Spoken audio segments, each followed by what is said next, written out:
Bueno, pues tenemos unos invitados magníficos. Hoy están con... Y que además a los dos invitados de hoy, luego hablo también de Amalia, tanto a Patricio Pron como a José Luis Peixoto, pues ya los habíamos intentado invitar otras veces y o estaban fuera de su país o estaban ocupados justo el día que nosotros queríamos y no había podido ser, pero esta vez pues todos nos decían, sí, queremos ir a Salamanca, pero en este momento no puede ser, pero por favor, una próxima vez nos llamáis. Y bueno, pues hoy los tenemos aquí a los dos.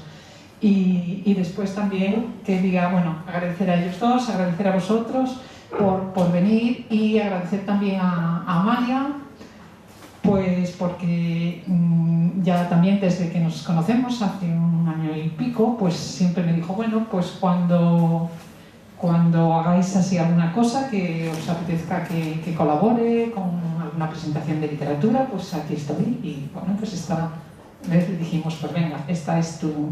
aquí para iniciar esta colaboración más directa con la biblioteca, aunque es una usuaria habitual. Cuando queráis. Bueno, supongo que están muy altos. Buenas tardes a todos.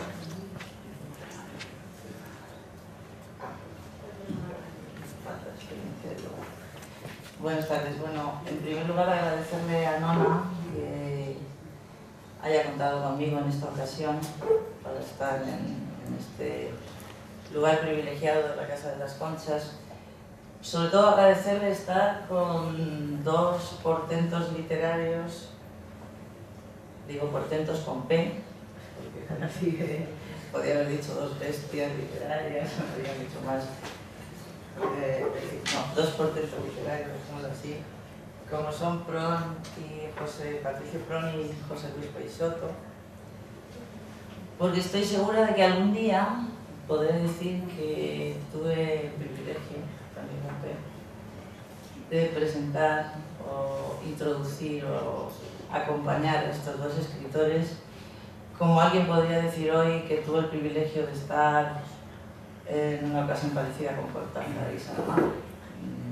Vamos, ambos tienen ya una obra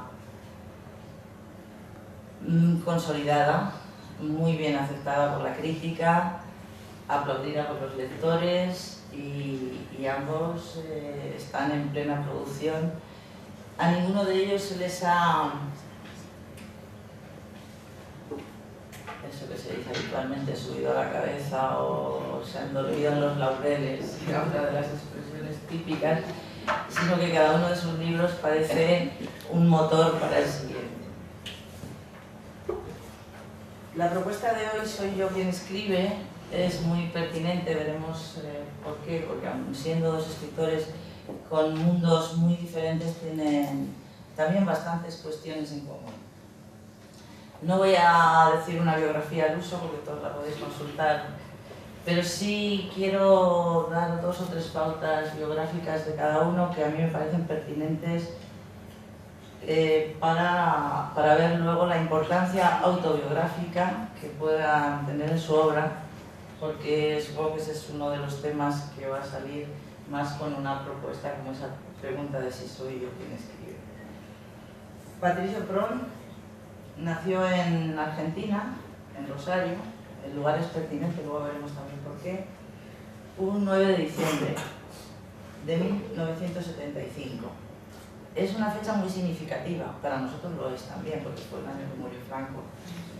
Pero para los argentinos es el año en que se dictaron los llamados decretos de aniquilamiento.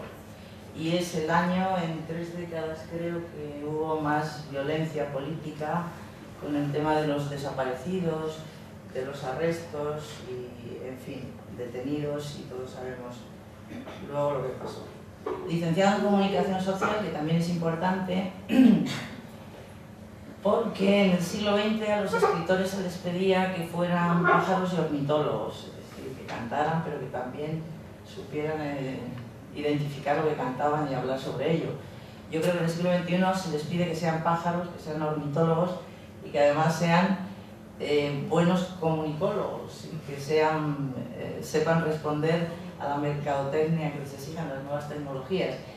Creo que ninguno de los dos están demasiado sometidos a la tiranía de ese espacio, pero luego veremos también, a mí me interesa ver cómo influyen ellos. Patricio Proença dijo un día que no volvería a escribir. Este es un tema que ha desarrollado mucho en su último libro, el libro tachado, pero se fue a Alemania empujado por el amor, creo, de una mujer, por la devoción hacia los escritores alemanes y con la intención de hacer su tesis doctoral en la Universidad de Göttingen. Allí empezó a escribir de nuevo y, como se dice, ya no pudo dejar de hacerlo. Vivió 8 años en Alemania, también se ha reflejado en sus libros, y se instaló en Madrid en 2008, donde vive desde entonces. Ya se ha dicho que es uno de los escritores más reconocidos de su generación.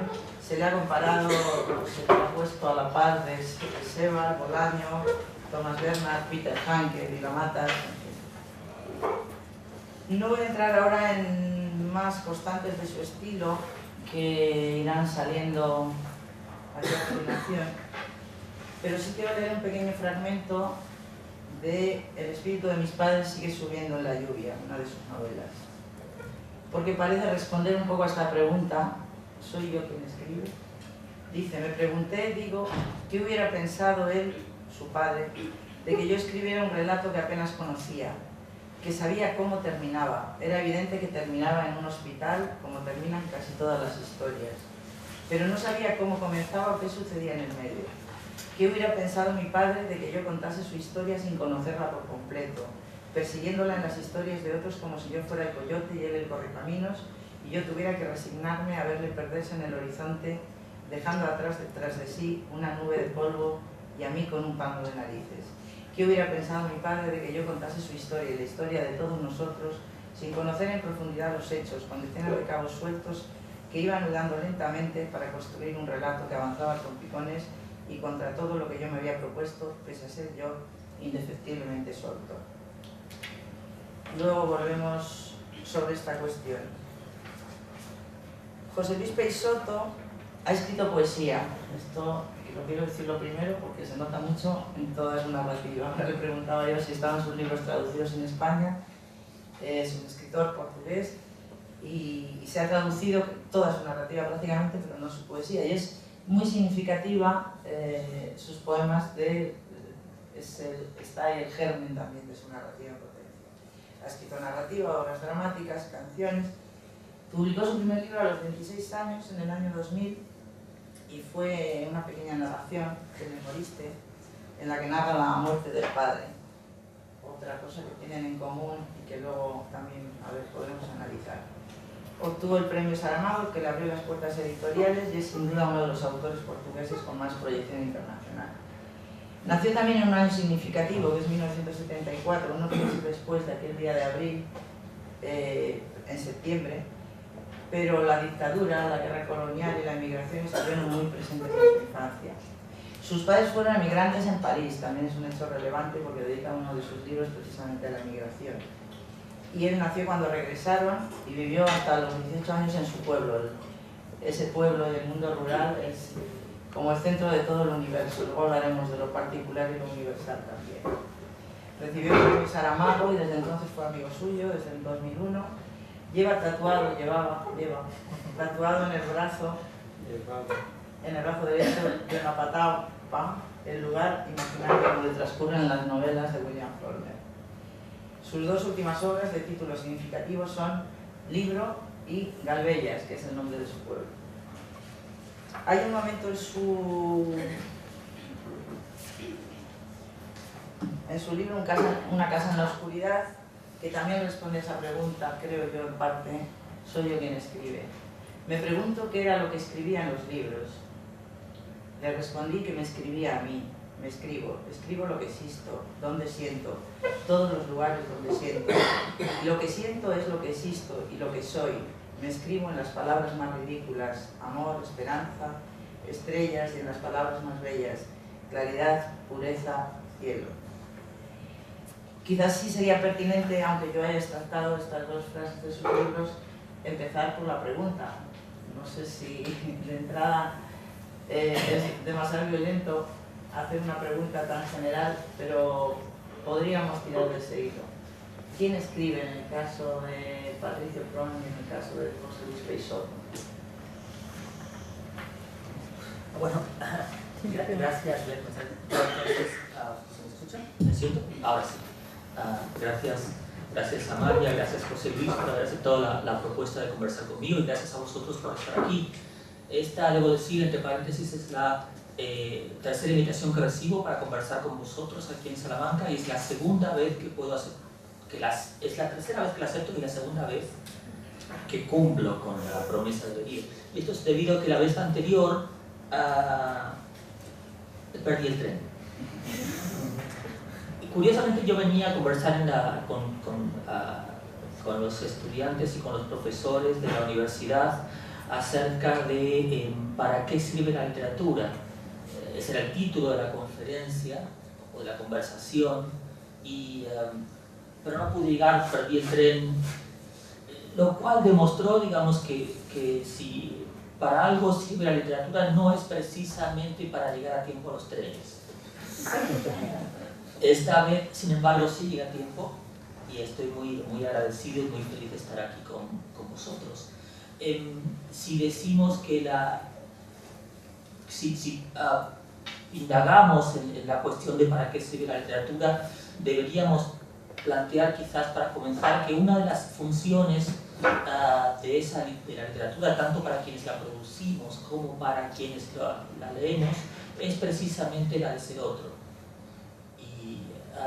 Y a la hora de responder a la pregunta acerca de quién escribe, uno podría empezar a aproximarse a una respuesta posible diciendo que quien escribe, al menos en mi caso, es otro, es quien eventualmente yo querría ser. Quizás en la confluencia entre los narradores que uno crea, las voces que uno cree que de alguna forma lo habitan, incluso aunque uno mismo no sepa que lo habitan, y la existencia real de alguien llamado Patricio Pron, que es por otra parte una existencia por completo trivial. En esa suma, en esa confluencia se produce algo parecido a ese yo que escribe. No sé cómo es el caso de nosotros. Bien, muchas gracias también a todos y buenas tardes. Yo creo que sí, soy yo quien escribe los libros. Eso es curioso porque hoy salí de Portugal y estaba leyendo el periódico y nuestro antiguo primer ministro está en la cárcel, no sé si se sabe. Y ahora hoy en el periódico hay dudas sobre si un libro que él escribió, lo escribió él o un profesor universitario a quien pagó. Él dice que no, pero no sé.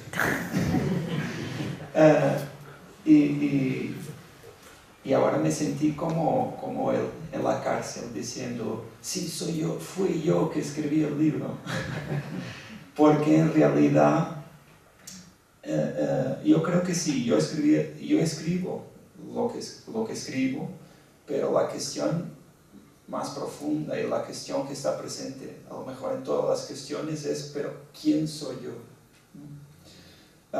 Yo vengo de un país donde no solo hay primer ministros en la cárcel, que es una cosa curiosa, pero también donde hay un gran poeta, un gran autor que escribió bajo más de 60 nombres distintos, siempre el mismo cuerpo, pero firmando con más de 60 nombres. Y hay un libro del Desasosiego, no sé cómo se llama, muy distinto, que firmó bajo el nombre Bernardo Suárez, me refiero a Fernando Pessoa, claro, que firmó con el nombre Bernardo Suárez y que dejó incompleto, donde escribió una frase que siempre me ha dejado así pensando, que es, ¿qué cosa morro cuando soy? ¿Qué cosa muero cuando soy? ¿no? O sea, cuando estoy siendo algo, ¿qué otras cosas dejo de ser? Y que al vivir, ¿qué es lo que no estoy viviendo? Al ser, ¿qué es lo que no estoy siendo? Yo creo que es verdad que yo escribí los libros, pero no es verdad que lo que está en los libros sea yo completo. O sea, hay mucho más yo que lo que he podido dejar en los libros, pero paradójicamente, ¿cómo se dice? Paradójicamente, y al mismo tiempo, también es cierto que los libros, una vez escritos y leídos, llegan a ser más que yo. Las miradas que los leen los convierten en algo que yo ignoro y que nunca podré saber. Porque si es cierto que hay muchos dentro de cada uno, como Pessoa lo ha enseñado, también es cierto que desde mi perspectiva siempre serán mis ojos.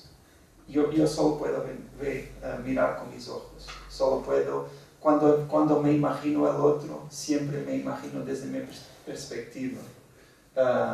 Hay una canción de The Cure que tiene una frase muy sencilla y muy curiosa, pero a veces la literatura y la poesía se ocupa de las cuestiones más sencillas, que es Why can't I be you? ¿Por qué no puedo yo ser tú? ¿Por qué? Yo creo que todos los que escriben literatura se plantean perante esa cuestión, intentan ultrapasarla y tienen experiencias distintas. En cualquier caso, ese yo, en vuestros dos mundos narrativos, parece que no solo lo define vuestra propia individualidad, sino que viene marcado también por el entorno. Es decir, está la familia, el presente, la figura del padre, en que me moriste, la figura del padre también, en el espíritu de mis padres sigue subiendo la lluvia, pero por extensión de toda la familia, eso marcaría también un punto de ese yo, y no solo el entorno familiar o el entorno, está el mundo rural en tu caso, los conflictos de la historia política inmediata, anterior a vuestro propio nacimiento, que ese es otro aspecto que también es muy curioso y luego me gustaría andar, sin haber sido testigos, la mirada que tenéis sobre esos acontecimientos, pero me refería que ese yo que puede conformar al autor, parece que en vuestra narrativa se construye también un poco en función del entorno familiar y también le da verosimilitud autobiográfica. Y no solo eso, sino que los dos, un poco en contra de la tendencia, José Luis te has empeñado en escribir con Portugal como escenario, contra casi la mayoría de los escritores de tu generación portugueses que se van a lugares lejanos. Y Patricio, escribes también sobre Argentina, prácticamente en casi todas tus obras, y Alemania, que son todas tus vivencias. Entonces, ¿de qué manera conforma esas atmósferas ese yo y la verosimilitud de ese yo como autor? Sí.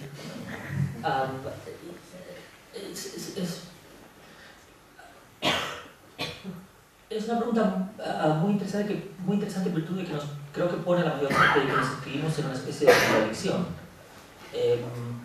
Por una parte, estamos convencidos de que aquello que producimos es el resultado de nuestras vivencias y de nuestra subjetividad,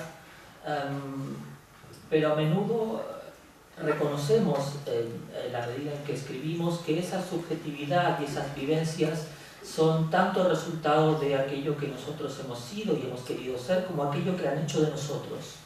En ese sentido, la importancia de la familia resulta es evidente.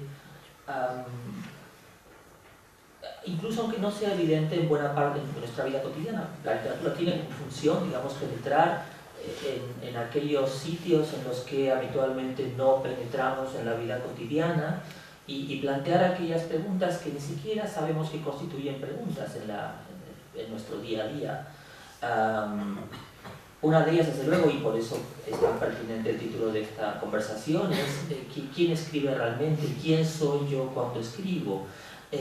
Si bien algunos autores escriben para constituirse como personas, como sujetos, hay algunos otros autores que pensamos en nosotros mismos como escritores que escribimos para socavar las certezas que tenemos acerca de nosotros mismos, para, digámoslo así, poner en cuestión todo aquello que se nos ha dicho que nosotros somos. Y aquello que nosotros somos es tanto que nosotros creemos que nosotros somos, como aquello que los demás dicen que nosotros somos, comenzando por nuestra familia, que es la que nos ha dado un nombre, y la que nos ha hecho vivir una determinada cantidad de cosas muy importantes para nuestra subjetividad, en un momento de la infancia en que no podíamos tomar decisión alguna. En mi caso específico, los años en la clandestinidad política que tuve la actividad de mis padres fueron por completo constituyentes, fundamentales, y puede que hayan sido los que en sustancia me llevaron en un momento u otro a decidir escribir. Pero son hechos por completo fuera de mi control, eran hechos que escapaban de mi control, sobre los cuales yo escribí posiblemente para tratar de otorgarles un sentido. Y en ese aspecto creo que pasa algo que ahí entra la contradicción. Sucede algo que también mencionó José Luis hace un momento, que es el hecho de que uno cree escribir una obra un libro que lo encarna, que lo explica incluso ante uno mismo, pero luego sucede, y esto también lo sabe quienes están aquí en el público y escriben, y naturalmente Amalia, que es una superpoeta, uno luego recibe respuestas sobre los libros que son por completo, o a uno le parece por completo descabelladas. Son interpretaciones que no se parecen en absoluto a las intenciones que uno tuvo a la hora de escribir un libro, y que lo ponen a uno bajo luces bajo las cuales uno nunca quiso posiblemente estar. Las interpretaciones van desde aquellas más fantasiosas e incluso de corte psicoanalítico, del tipo de la lluvia en el título de tu novela tiene que ver con el llanto, cosa en la que yo jamás pensé, o aquellas más literales que son en general las de las personas más cercanas a uno. Y también aquellas personas que, por no tener un contacto directo con la literatura, son aquellas que ofrecen a menudo las interpretaciones más simples y por consiguiente las más certeras. Mi abuela paterna, por ejemplo, que es una lectora devota de mis libros, la única posiblemente, cuando leyó El espíritu de mis padres, por ejemplo, El espíritu de mis padres sigue siendo la lluvia, me llamó enfadadísima por el hecho de que yo supuestamente habría pasado hambre en Alemania y no le habría avisado a ella, lo cual es una exageración propia de la novela, pero en sustancia me da la impresión, y cuanto más libros, quizás esta impresión también la tenga José Luis, de que a menudo los libros, uno escribe un libro sin saber muy bien qué sentido tiene, y con el deseo de que se le devuelva a uno, con las interpretaciones críticas, con las lecturas, tanto de lectores profesionales como de lectores que no son profesionales, pero son igualmente valiosos, que se lo devuelvan a uno revestido de sentido, que le digan a uno, tu libro trata de esto, y esto es lo que tú has estado intentando averiguar mientras escribías este libro. Y lo que sucede, sin embargo, y ahí la contradicción de la que hablaba al principio, es que, sin embargo, con la devolución no tiene nunca que ver con lo que uno deseaba, sino con lo que los otros desean y con lo que los otros ponen en el libro. Como si el libro fuese una especie de espejo que de doble faz. Uno cree que refleja su rostro, pero siempre refleja el rostro del lector. Esa es mi impresión. Porque creo que José Luis no está de acuerdo. Más o menos. A mí personalmente, la mayor parte de los temas que desarrollé en mis libros llegaron por instinto. Yo tengo una amiga en Portugal que es una artista plástica que hace grandes esculturas y cosas para ¿cómo se llama? Alcaldías, para los municipios, Los ayuntamientos. para los ayuntamientos y eso. Y ella muchas veces me dice, a veces me encuentro con los alcaldes y me dicen, aquí se quedará la escultura. Y ella me dice, cuando veo el local ya tengo la idea, pero le digo siempre, ahora tengo que ir a pensar, y se va y se queda siempre con la idea primero. Para mí también muchas veces es así. A veces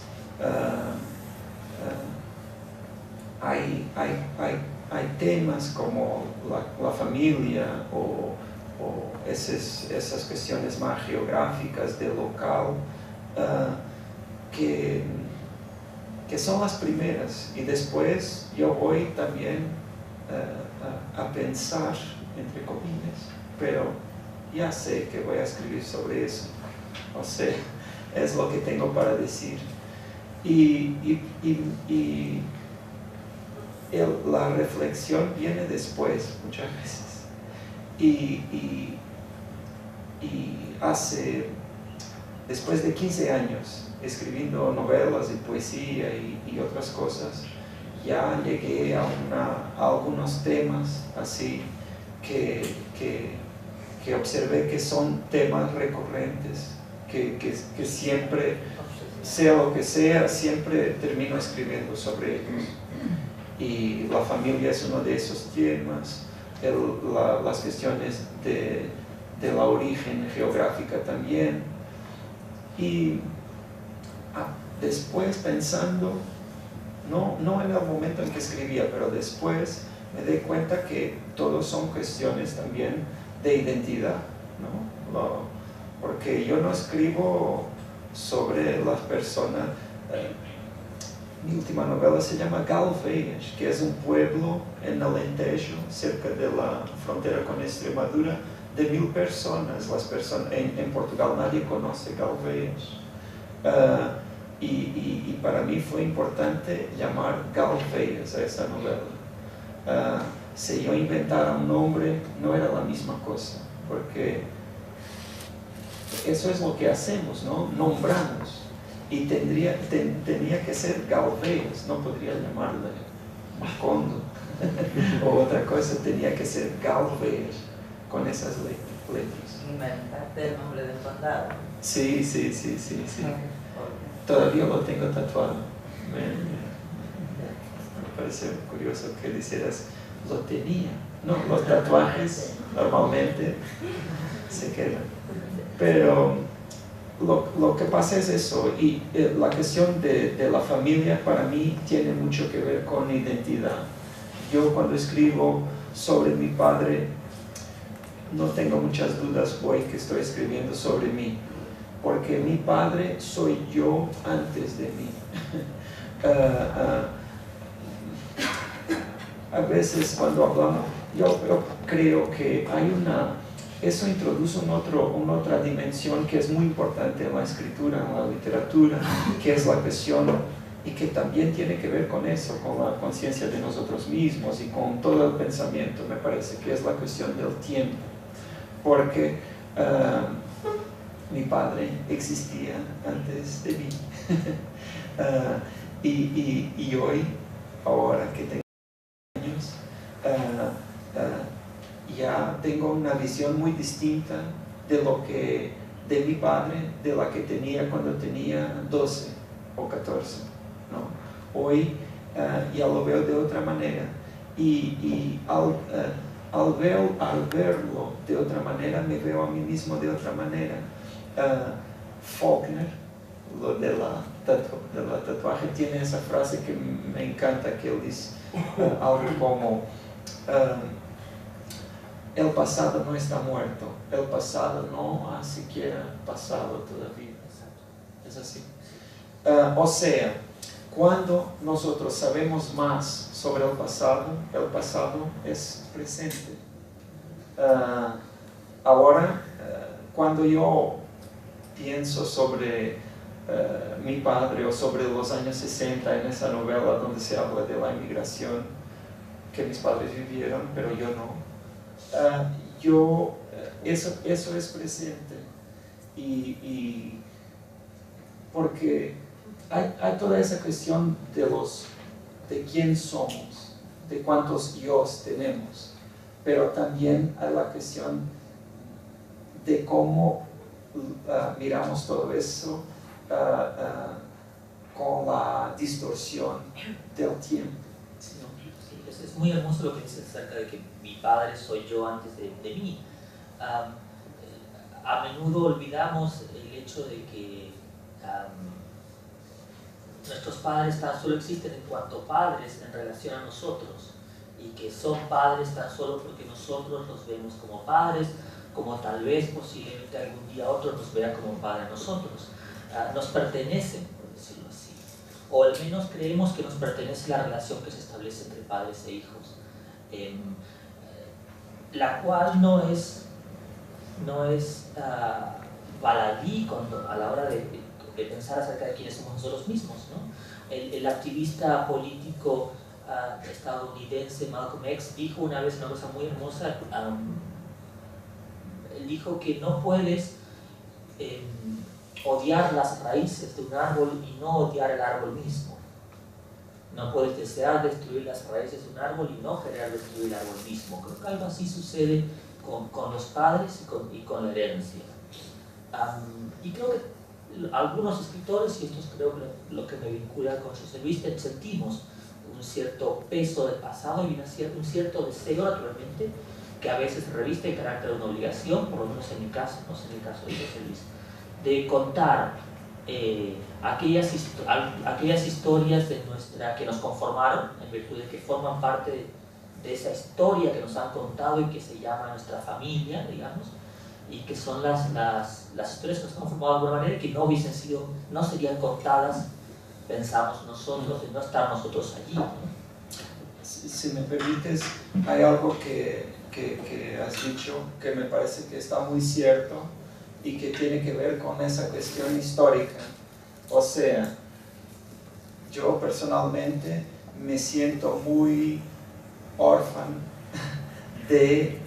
hablando de padres, de todo eso que no viví en Portugal, en la historia de Portugal, porque yo nací en septiembre de 74 y abril de 74 es nada más, nada menos que la fecha más importante de la historia reciente de Portugal. En Portugal toda la gente sabe dónde estaba en el 25 de abril de 74. Yo nací en septiembre, pero estaba en la barriga de mi madre. Sí. Entonces, para mí es necesario humanizar, siento la necesidad de humanizar mis padres en cuanto a personas y de humanizar esta historia antes de mí también en cuanto a una historia como esta, como hoy. No un tiempo mitificado, no un tiempo, pero tornarlo real, porque yo no lo viví, pero tengo la convicción de que era un tiempo como hoy, real. Pero siempre, para mí siempre fue una narrativa, siempre fue algo que estaba ya tocado por ese cambio del tiempo. Lo mismo con los padres, ¿no? Los padres, cuando nacimos, son todo, nos protegen, son más grandes que nosotros, saben todo lo que no sabemos. Pero yo tengo un hijo de 18 años, imagina. Incluso tengo 2, pero el mayor tiene 18 años. Ya es más grande que yo, juega básquetbol. Y yo, cuando lo miro, hay una gran cantidad de cosas que no le digo, ¿no? Y inseguridades. Y al mirarme así, imagino también todos los otros, no solo mi padre, sino todos los otros que uno mitifica. Volviendo a la cuestión, soy yo que escribo, pero yo no soy solo un narrador es una voz, y yo soy más que una voz, también soy una cantidad de otras cosas. Además, no soy solo esa voz, porque cuando uno escribe, uno elige una voz de las muchas voces que tiene. Bueno, eso parece tematizado en tus Ni libros. siquiera soy solo un autor. Exacto. Soy un chaval con tatuajes también. Incluso es una voz que varía de un libro a otro, porque pudiera dar la impresión, por el planteamiento que yo les he hecho y por donde ellos han seguido el hilo, de que son ambos escritores realistas, nada más lejos de la realidad. Los temas que han salido aquí y otros que saldrán no se pueden desvincular de una forma. Y uno de los méritos de ambos narradores, cada uno en su estilo, es el de tener un estilo personal. Ese estilo está configurado también por una estructura en cada uno de los libros, ¿no? Y esto es inseparable de los temas. Yo creo que cada tema os pide, pues estoy recordando ahora el cementerio de Tianos, esa estructura cremallera donde se van superponiendo dos voces y que al final, cuando acaba de cerrarse la cremallera, se han confundido prácticamente, ¿no? O esas estructuras puzzle de Patricio. Ellos son creadores de atmósferas, y en esas atmósferas la realidad es muy amplia, no solo parece una realidad realista, valga la redundancia, sino que la presencia de lo onírico, en el caso de José Luis, la presencia también de la superposición de tiempos, de la experimentación, el fragmento, cómo influye o cómo construís, porque no sé si es previo o es después, y cómo contribuye esa voz, la estructura en los libros, no solo los temas, sino el buscar una forma. Al fin y al cabo, los temas son temas universales, porque ellos están contando cuestiones particulares en las que podemos entrar, el padre, la política, la historia reciente, la migración, pero lo que hace peculiar esa voz también es la forma de contarlo, y es que los que hemos pasado, por ejemplo, por el cáncer, la muerte del padre, pues lees ese libro y dices, pues esto está hablando de algo universal, hablando de algo muy particular. ¿Cómo influye la búsqueda de esa forma en la construcción de la voz, en la construcción del autor? El estilo. Yo creo que ahí mi aproximación posiblemente sea distinta a la de José Luis, entre otras cosas porque por su experiencia como poeta, que posiblemente lo condicione de una forma específica. Yo nunca he escrito poesía y mi aproximación es posiblemente más cerebral a estas cuestiones.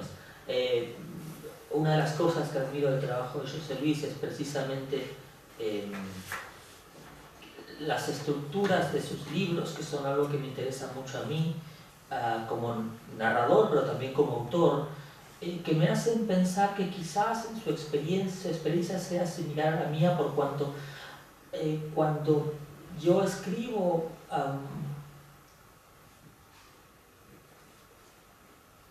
no sé cómo escribir lo que voy a escribir. Esto quizás suene complejo, no lo es en absoluto.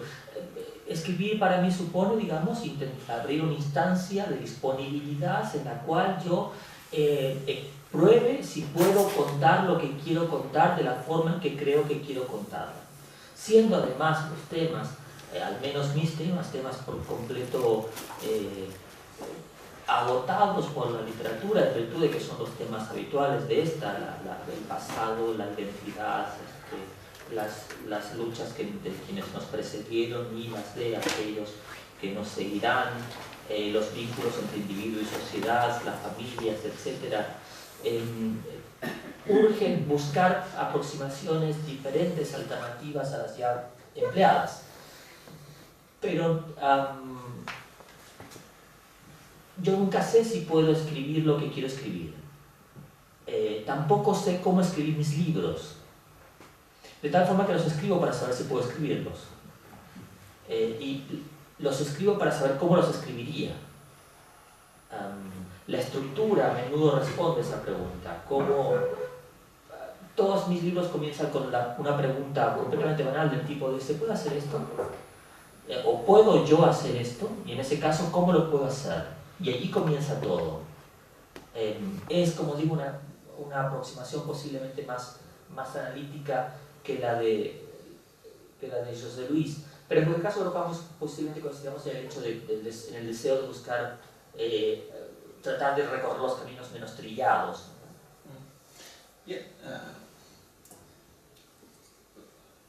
Es esencial siempre que uno va por lo menos construyendo una idea de la estructura que está poniendo de pie. Y porque la estructura siempre está ahí. O sea, mismo los que la ignoran no pueden pasar sin ella, porque no existe una narrativa sin su estructura. Personalmente, para mí la estructura es muy importante de tener definida desde el inicio, porque me organiza, porque ya hay tanto para descubrir por el camino que yo necesito de tener la estructura, estéticamente hablando, definida. Y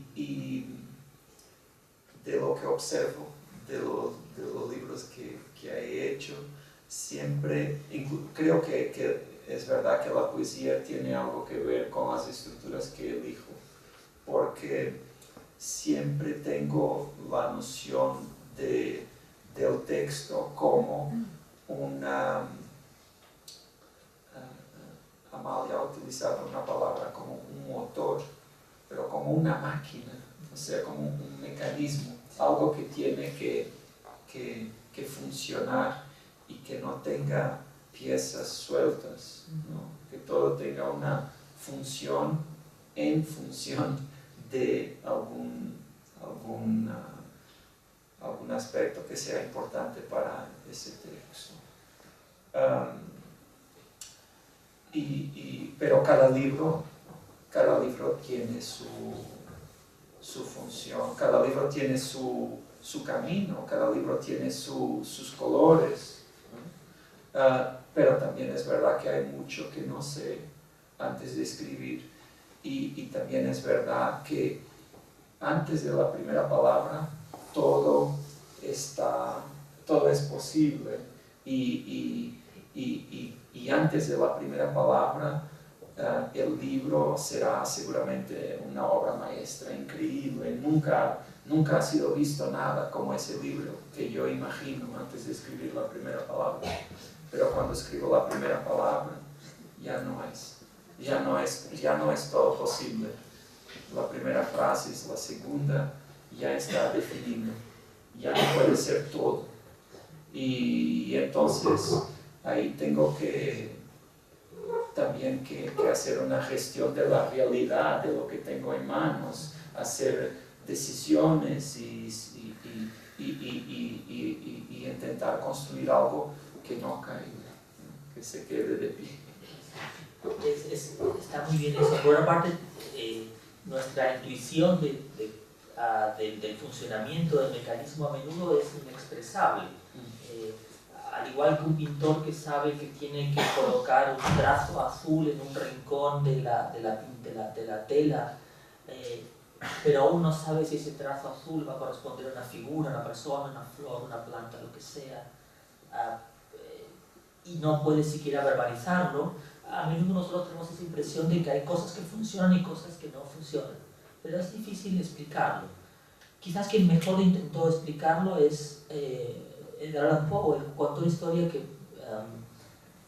me recordaba cuando escuchaba a José Luis hablando de la estructura. Él decía que él había escrito su famoso poema, El Cuervo, The Raven, porque había estado pensando acerca de cuál era la secuencia de sonidos más lúgubre, más tenebrosa en inglés. Y había descubierto que era la secuencia E-O. Entonces había decidido que la palabra en inglés que mejor daba cuenta del carácter lúgubre que quería imprimir a su obra era Nevermore, que es la palabra que repite continuamente el cuervo en el poema de Poe, nunca más, ¿no? Nevermore. Entonces Poe decía que él había escrito todo el poema alrededor de esta combinación de sonidos, lo cual posiblemente es una fantasía de Poe, pero un intento de explicar, digamos, este tipo de intuiciones que un escritor tiene, que no siempre son racionales o explicables. Como dice José Luis, a veces uno sabe que la máquina no tiene que tener piezas sueltas. Y eso a menudo lo lleva a tomar decisiones que posiblemente no tomaría de forma deliberada o que incluso no tomaría en su vida real. Lo cual nos lleva a la cuestión de las diferencias morales entre narrador y autor, esto es, entre la voz que cuenta y la persona real que firma el libro. Es evidente que a lo largo de la historia hemos asistido y todavía asistimos a la confusión entre ambas figuras, la cual nos ha llevado a considerar, en determinados periodos históricos, a considerar que Nabokov, por ejemplo, era un pederasta porque había escrito una novela narrada por un pederasta, o que un pederasta que por una parte es castigado hacia el final del libro, si no recuerdo mal, o que Céline era un mal escritor por haber sido un antisemita. Es difícil sostener lo contrario, pero creo que uno debería tratar de distinguir entre, digamos, autores y narradores, sobre todo teniendo en cuenta lo que José Luis decía antes. A menudo muchas de estas decisiones son tomadas no respondiendo a nuestra propia moralidad o a nuestras ideas acerca del mundo, sino a las ideas del mundo de los personajes y en virtud de la coherencia de la obra, en virtud de este mecanismo que tiene que funcionar, ¿no? No sé si alguna vez has tenido que tomar una decisión en alguno de tus libros que te resultase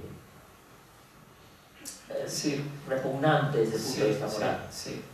Bien, yo tengo un libro que se llama Una casa en la oscuridad, que es un libro que cuando yo estoy, por ejemplo, en ferias del libro firmando mis novelas o así, y veo ciertas personas llevándole, siempre me quedo asustado y siempre tengo ganas de decirle, no, lleve otro, no, que es un libro donde hay mucha crueldad, mucha violencia,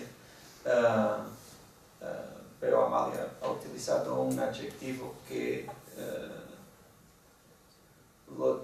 me quedo muy contento que lo ha utilizado, y cuando lo ha utilizado yo pensé, está hablando de una casa en la oscuridad, que es onírico. Porque hay una cosa también que es muy importante que uno no puede perder de vista completamente, que es los libros y lo que escribimos, mismo cuando son ilusoriamente concretos, siempre son un símbolo de algo, de otra cosa. Con eso lo que quiero decir es que yo hablaba de esa intención de humanizar, porque los libros, por su propia naturaleza, siempre humanizan. Siempre es algo que hacen. Cuando uno va a escribir, se lo hace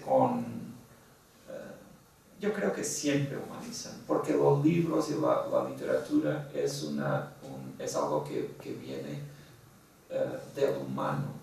Es hecho por humanos, para humanos, a través de un medio que es humano y el mismo, porque las palabras son una creación del humano, son algo que el humano ha desarrollado durante siglos y siglos y que seguirá desarrollando para intentar dar una forma a algo que no tiene, ¿cómo se dice? Forma.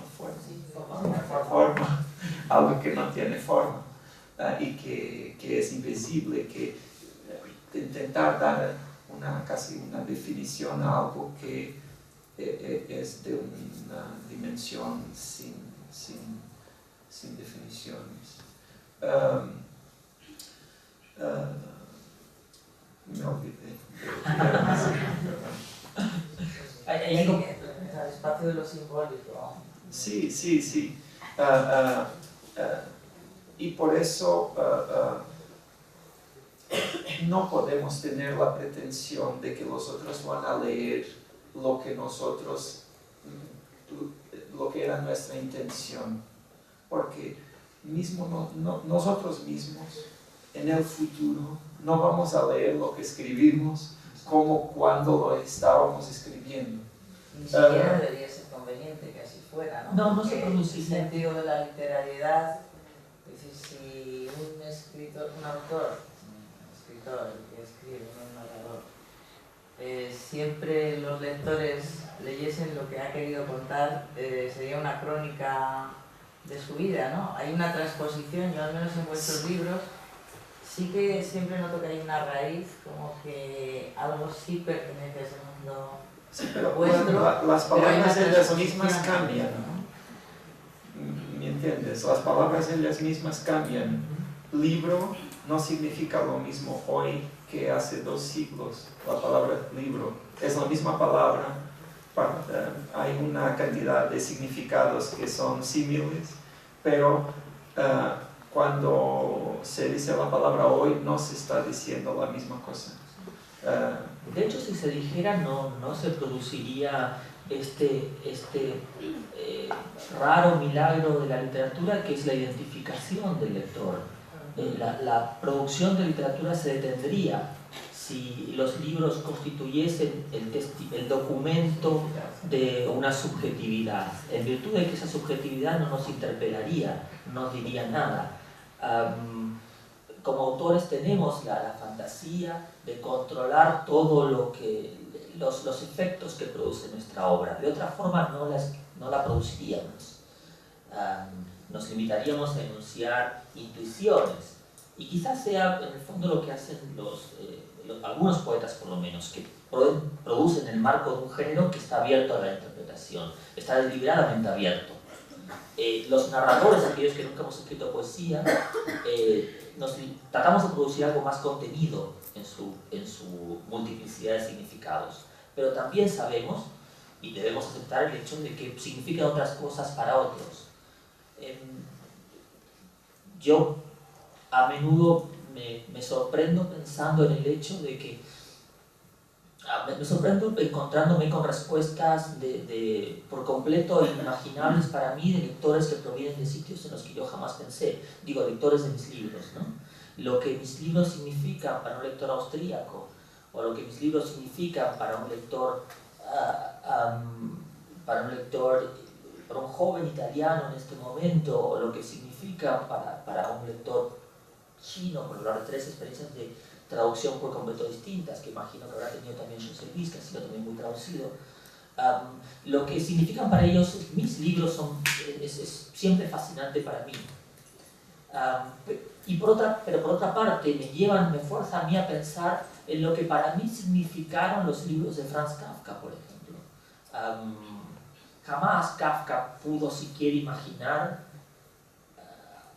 a pesar de su gran poder de imaginación, que iba a ser leído por un adolescente, una familia pobre, en un barrio pobre, de una ciudad pobre, de un país pobre como Argentina. Todo esto quedaba fuera de la imaginación de Kafka. Y desde luego quedaba fuera de la imaginación lo que eso fuese a significar para mí. Quizás una vía hacia una vocación, hacia mi transformación en un escritor. Quizás sea mejor esa multiplicidad de significados, quizás sea mejor esa libre interpretación. En el fondo laten los conceptos de verdad y mentira. Hay un episodio que a mí me interesa mucho de Patricia, contabas tú, a propósito del libro Una puta mierda, que es sobre la guerra de las Malvinas, que de fondo.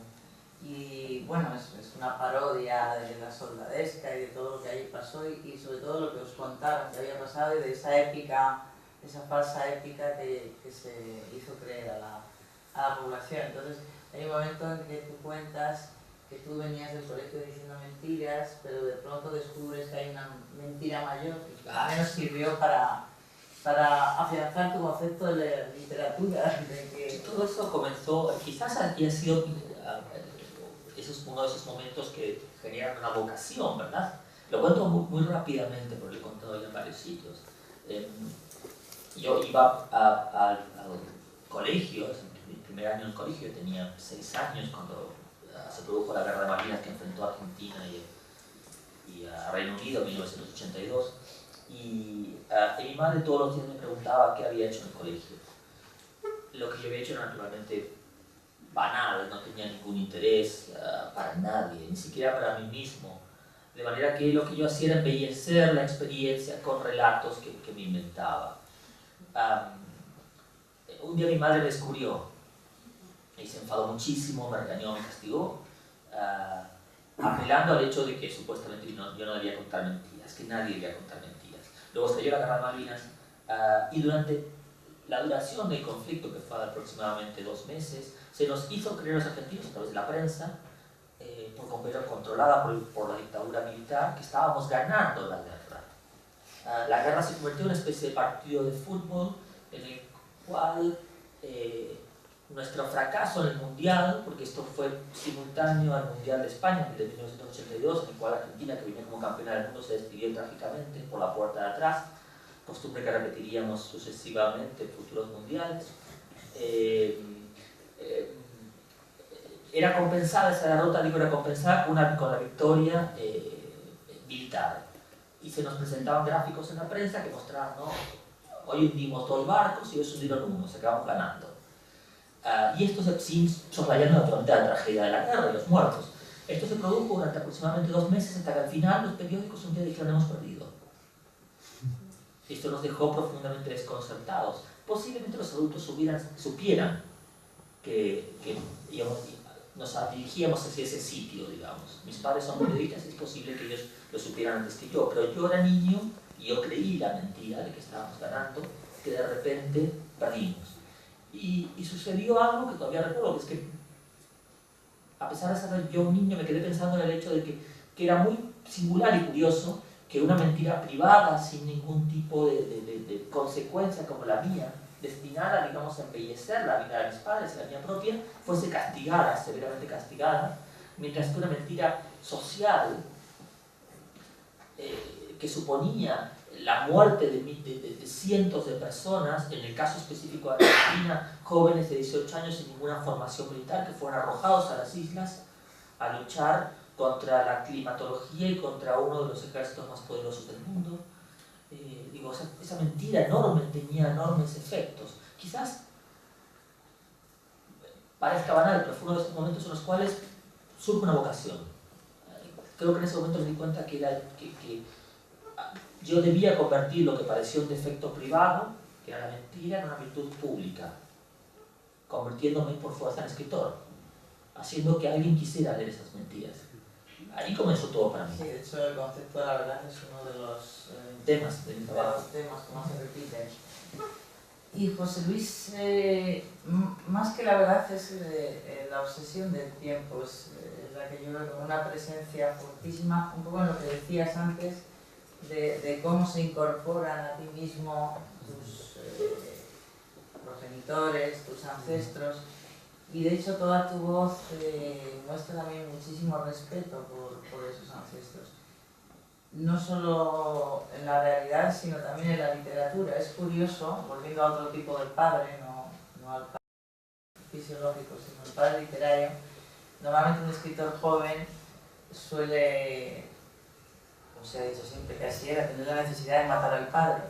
En ninguno de vuestros 2 casos parece que eso suceda, sino que más bien siendo una narrativa muy de nuestro tiempo, usando experimentaciones, pero en cambio hay un pozo ahí como de respeto de la tradición bastante acentuado en ambos casos. Me gustaría hablar un poco de la tradición inmediata, me refiero, en el caso Saramago o en el caso de otros escritores muy cercanos. Yo creo que la cuestión histórica tiene mucho que ver. Ese aspecto de nacer en 74 tiene mucha importancia, porque yo y las personas que tienen alrededor de mi edad y que escriben en Portugal son la primera generación desde décadas que no vivió esa dictadura, que es una dictadura de 48 años y que fue muy impactante con las generaciones anteriores, que cuando escribían sobre la guerra colonial se estaban posicionando políticamente, pero cuando escribían sobre botellas de agua también, porque no estaban escribiendo sobre la guerra colonial. Y nosotros por la primera vez, me parece, no sentimos esa obligación de tener esa posición. Y por eso, si vas a ver otros autores portugueses de mi edad, todos tienen caminos muy distintos. Y eso me parece, no soy un analista, pero me parece que tiene que ver con el hecho de que cada uno tuve la libertad casi social de poder seguir lo que le parecía pertinente. Y por lo menos ese es mi caso, porque es verdad que lo que escribo tiene mucho que ver con mi autobiografía.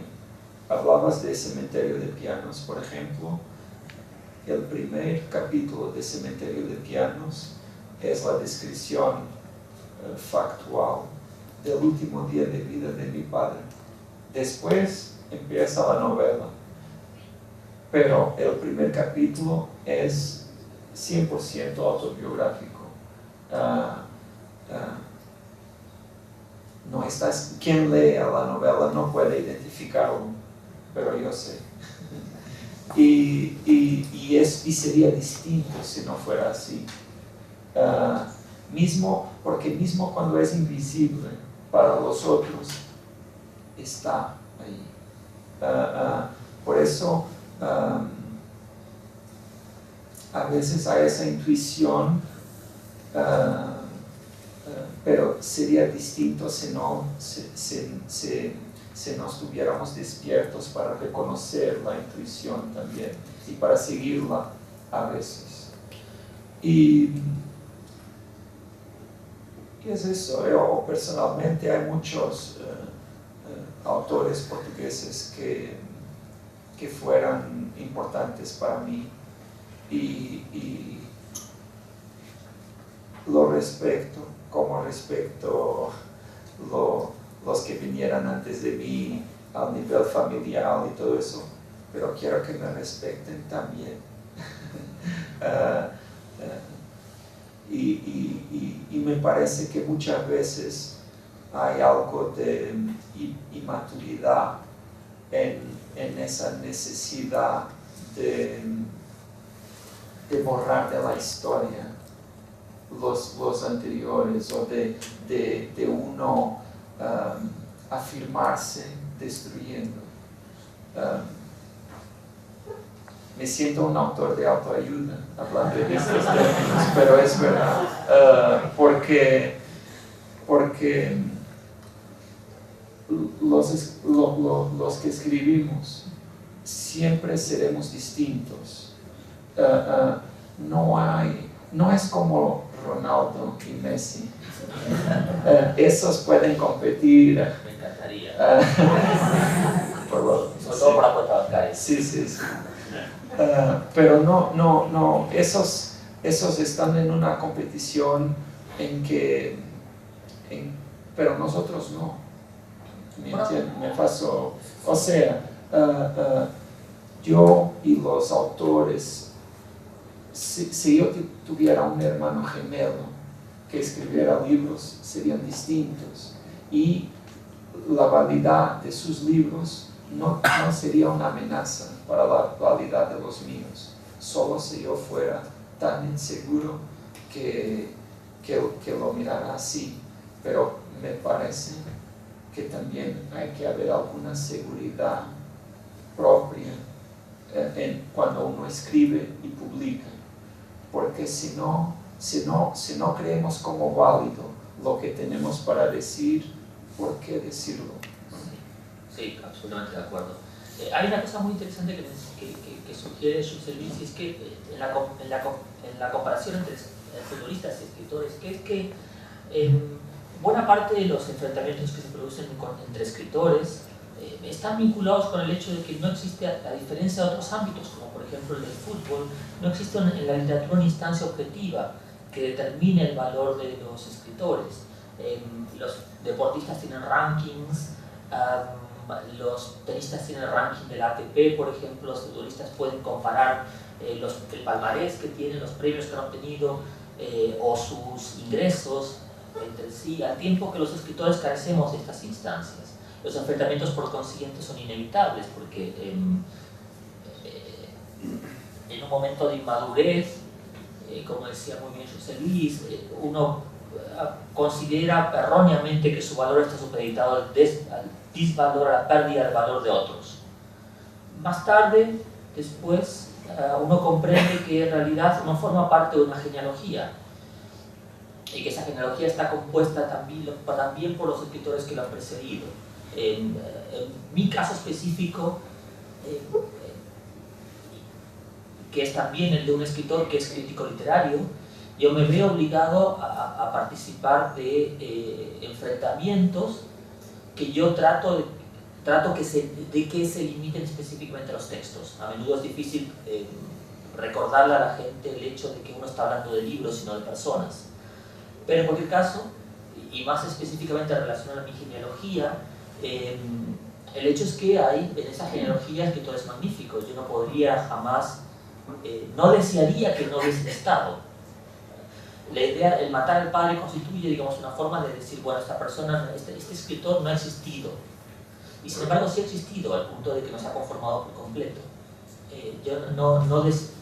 Un mundo sin los escritores, que me parecen admirables del pasado, sería un mundo más pobre, incluso en términos personales. Y yo sería un escritor más pobre, en virtud de que he aprendido de ellos. De tal forma que no puedo imaginar siquiera la posibilidad de matarlos. Algunos de ellos están muertos desafortunadamente, y a otros que están vivos les deseo una larguísima vida. En virtud también de que esos escritores del pasado que nos parecen brillantes, que son los que uno desearía matar, son aquellos escritores que ponen el listón alto para nosotros.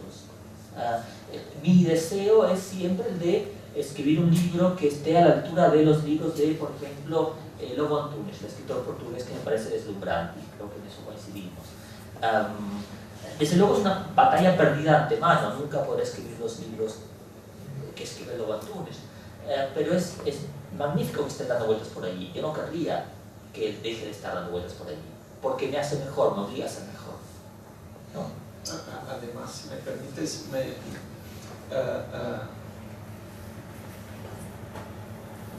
una diferencia grande también es que Messi nunca jugará, nunca vamos a saber si Messi es mejor o peor que Maradona. Podemos hacer toda la especie de suposiciones, pero nunca lo vamos a ver juntos. Pero en contrario, cuando el libro que vas a publicar el año que viene va a estar en la misma librería que los de Borges. Y ellos siguen como, o sea, Maradona ya sabemos cómo está, pero Borges sigue al mismo nivel de siempre.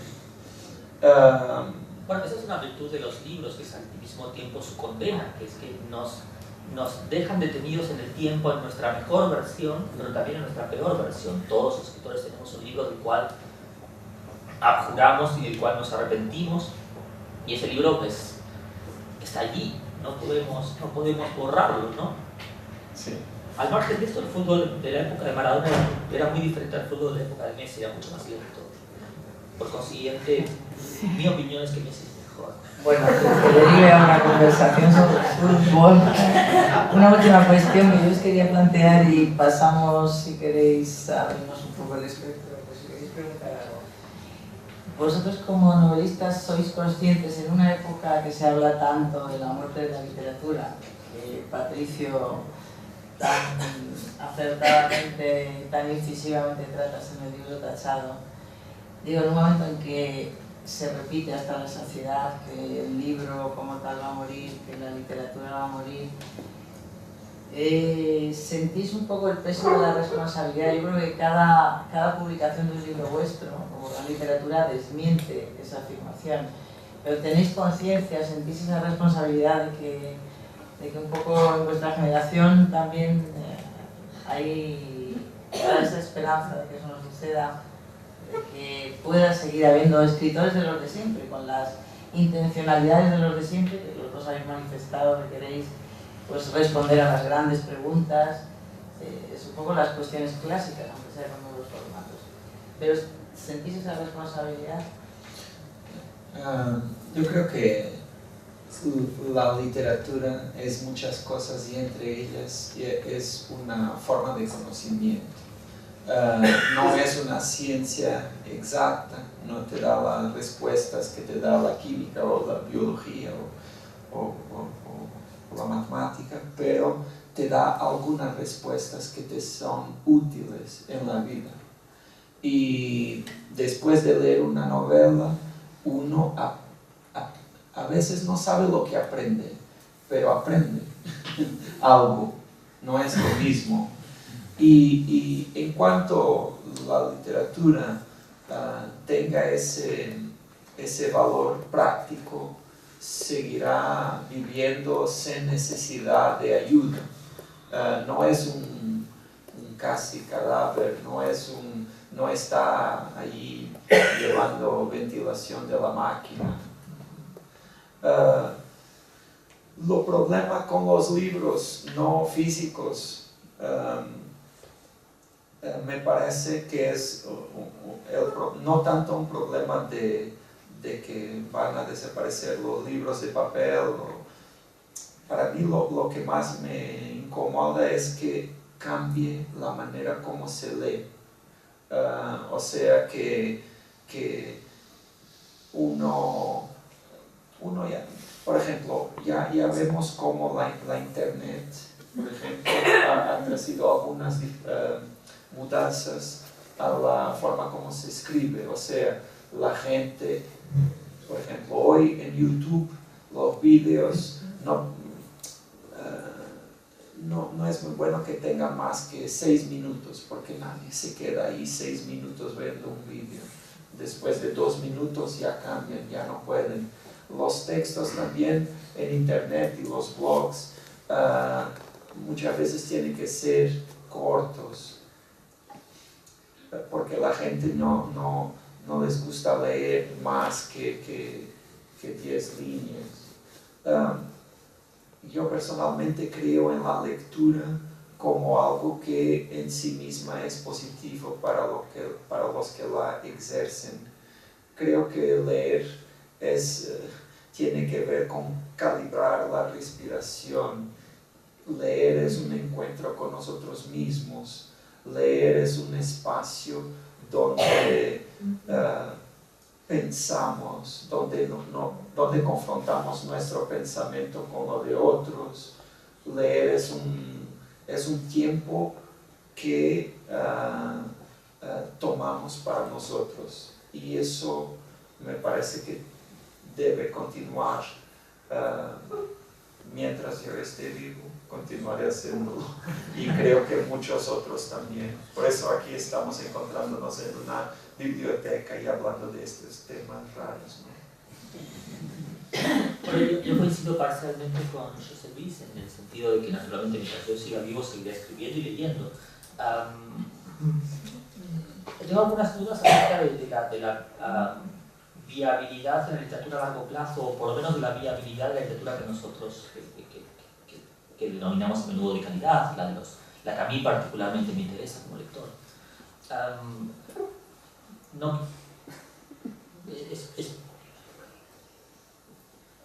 Responder a la pregunta acerca de si la literatura continuará viviendo me llevó recientemente todo un libro, y uno de los libros más largos que he escrito, así que no quisiera extenderme, pero lo que me gustaría decir sí es que estamos asistiendo a un momento de cambio tecnológico menor del que creíamos, en virtud de que las cifras de ventas de los ebooks están descendiendo según indican las últimas encuestas, y un momento en el cual está terminando un modelo de negocio.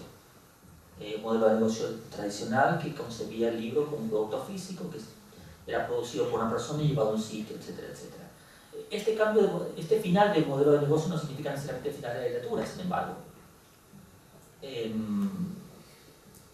Y es evidente que, aunque es evidente que la literatura tiene en este momento una serie de competidores, la cultura audiovisual es muy fuerte, en algunos casos ha aumentado su calidad considerablemente. Yo, por ejemplo, no tengo ningún interés en las teleseries, pero no estoy ciego al hecho de que las teleseries recientemente han mejorado mucho y algunas de ellas tienen una gran calidad narrativa. Deberíamos distinguir, pienso, entre la literatura y lo que llamamos la función narrativa. La función narrativa, el hecho de contar historias, es una necesidad inherente al ser humano y es posible que esa función continúe en la medida en que existan seres humanos. Ahora bien, si esa función narrativa será llevada a cabo principalmente en los libros o no, es otra cuestión. Al margen de ello, sin embargo, si hay una razón por la cual defender los libros, no solamente por el hecho de que los libros hayan sido importantes para nuestra vida como lectores, sino también, y como decía muy bien José Luis, en virtud de que se lee muy distinto en físico que en digital. Quienes tengan blogs o algún tipo de presencia en la red habrán comprobado que las personas tienden a leer de una forma más superficial cuando leen en Internet. Según estudios, además, la lectura en Internet, algunos científicos han estudiado la forma en que se mueven los ojos cuando leemos en Internet. No sé si sabéis esto. Lo que han descubierto es que cuando leemos libros, leemos así. Mientras que cuando leemos en digital, leemos así. Lo llaman la Z de la lectura. Lo que hacemos es leer el primer párrafo, la primera oración, luego hacemos una lectura en diagonal y vamos al final. A mí me ha sucedido, yo tengo un blog en una plataforma de blogs denominada Boomerang. Quienes hayan tenido la oportunidad de acercarse allá habrán visto que pues, ahí publico regularmente, pero lo que he descubierto es que, digamos, y para dar un ejemplo concreto, si yo comienzo diciendo, utilicemos un ejemplo por completo ficticio, algunos dicen que los libros de José Luis Peixoto son aburridos, pero, en mi opinión son de los mayores descubrimientos de la literatura portuguesa reciente, de los libros más deslumbrantes que uno puede leer actualmente, a pesar de lo que dicen muchos, ¿no?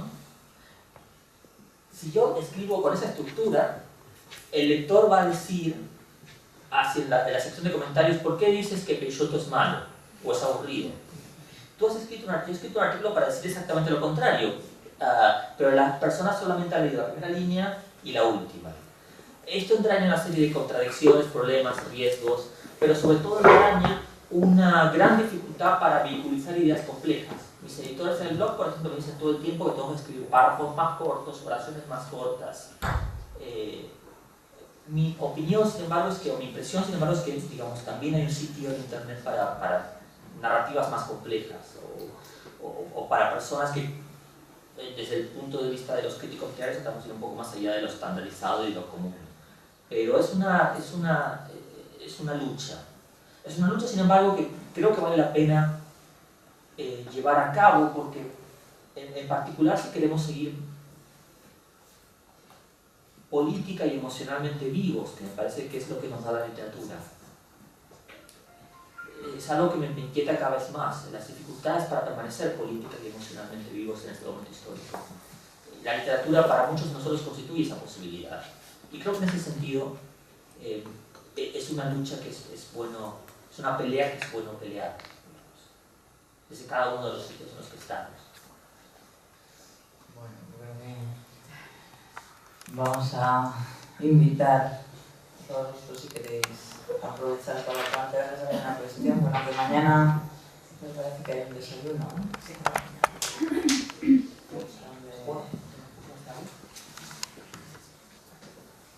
Me parece un cementerio de botellas, no de piedras.